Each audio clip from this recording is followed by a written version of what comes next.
governor, and how do we strip it out of our lives? I believe that most human beings are only living at about 40% of their capability.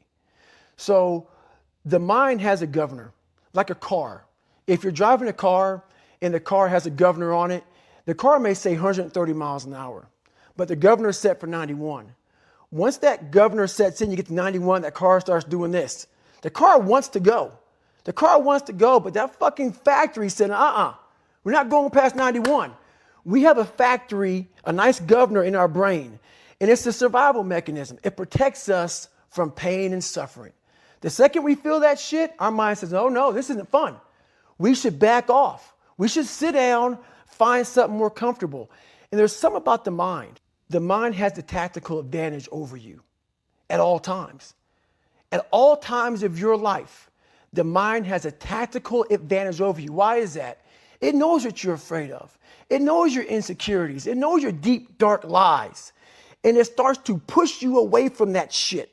It pushes you in a direction that is comfortable. The mind controls everything. So what I realized was that when I was growing up and I was 300 pounds and I got all fat and I got all insecure, I realized that my mind kept taking me in this direction. When things got uncomfortable for me, when I was facing my insecurities, when I was facing my fears, my mind said, oh no, we have the tactical advantage. We need to get you, separate you from this feeling over here. Life's all about feelings. We want the happy feeling. We don't want that feeling of this sucks. Why am I here?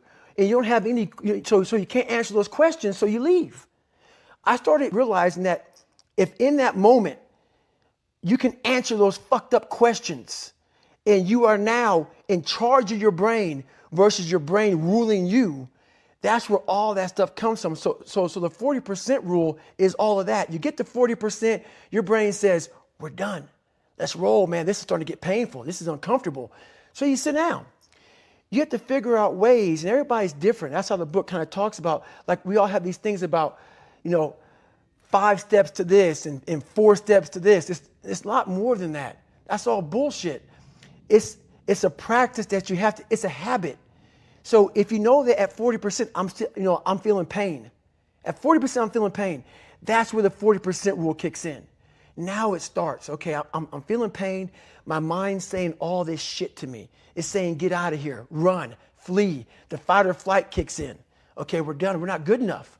It starts telling you all these things. You start to believe it because the mind controls all. This is the time where you have to gain control back of your mind. It's okay. Let me see if I can go 45%. And then once you start giving yourself more and more hope and start realizing, okay, the mind starts to be, okay, what are you doing? We're supposed to be going right and you're going left. You start then controlling your mind. Start finding more in yourself. And then it goes from 40% to a lot further than that. But that's the start of it though. Get to the spot where your mind is saying stop. Whatever that is, you gotta get there first. And then that's when that shit starts to work for you. You gotta control yourself in that moment.